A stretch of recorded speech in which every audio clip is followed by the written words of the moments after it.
Now, coming from the world of horror, one thing about lately is that a lot of these horror films have been making good money at the box office.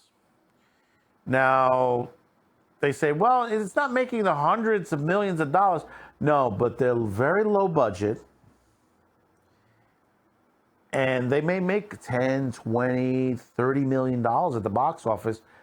But if their budget's kept low, like a couple of $100,000 or less than 5 million, they banked at the box office. Perfect example is Terrifier 2. If you haven't seen Terrifier 2, supposedly it's really good. I haven't seen it yet. I've seen one finally, and that was pretty gruesome in itself. You have Terrifier 2. Supposedly there may be a third coming. And the company behind that is, they're going to be making others on that. I mean, there was a 250,000 crowd funded worldwide. They did $11 million. That's successful.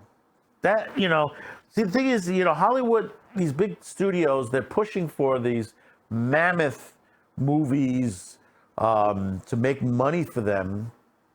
But they don't know that a small movie can garner them some good money, and they could fund more and more and more, and it'll make them money. They want to get it all in one shot. They want to make $2 billion and walk away with $500 million in their pockets.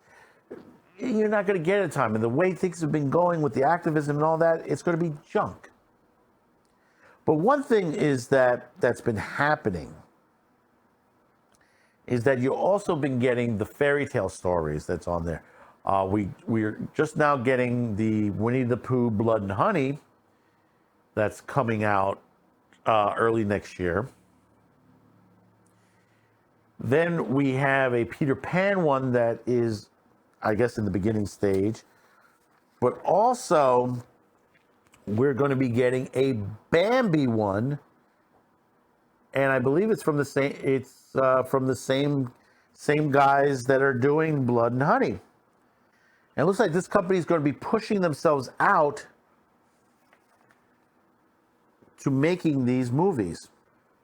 I think it was Reese Frake Waterfield is doing the Winnie the Pooh, and then we have him also again with Scott Jeffrey at the helm doing the Bambi one, and I think also the Peter Pan.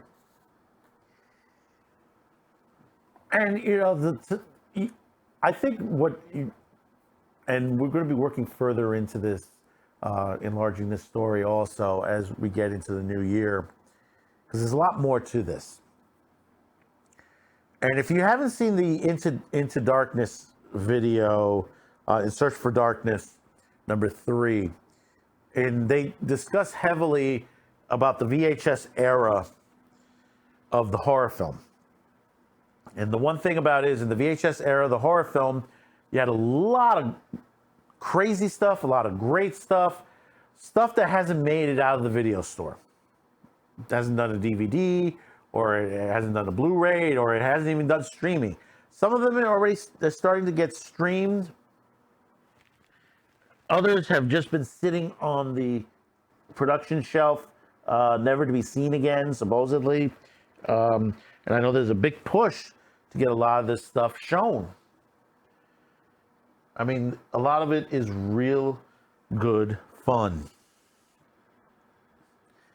And to see stuff like what's coming out soon, it's going to make money. I mean, Terrifier 2 is bloody hell as that made money. Will this other movies make money? Probably. You got a big film that's, well, it's not that big, but it's supposedly it's Ray Liotta's last movie, and I can't believe it's a horror film. And it is, what is it? Cocaine Bear, I think it was called on there. It's literally about a bear who ends up eating and sniffing some cocaine and ends up on a terror rampage in the forest. No, I'm not lying. I mean, you may be seeing some scenes of the overlay out here, but this is what is coming out, and this is coming out in February. This is a legitimate film. This is no joke. The funny part is that they're singing White Lines in the background. If you know that song from the old Scarface movie. And to see this and you say to yourself, could it be that there is a renaissance coming for independent horror once again? Like the Troma and all these other companies on there, where New Line Cinema was in the beginning, and a couple of other companies that were manufacturing all these great horror films, low budget, straight to video, or small theatrical release, right, and then straight to video. And we love Snakes on a Plane. We know that the movie was ridiculous as fucking hell, and then we ended up getting it, and we enjoyed it because we said, "Gotta see it because it's Snakes on a Plane," obviously. But but if you're someone who grew up in the 80s, you know how many films were made, how many sequels, how many Critters movies were there out there, how many Evil Dead movies came out, how many trying to think, Carnosaur, how many Carnosaur, Dollman, Trancers. I mean, I think, are they still making Trancers now? I think there was a newer one just more recently. What was the other ones? The ones with the dolls. I'm trying to remember on there. But yeah, nevertheless, you had a lot of these films, and some of them came out from the same production houses on there. Full Moon and a couple of others. That they were making all these crazy videos and sequel upon sequel upon sequel, and people were eating it up. Are we headed that way back again? Are we going into a renaissance of the horror film, the independent horror film, not the high budget activist films that have come out, that you've seen recently, stuff.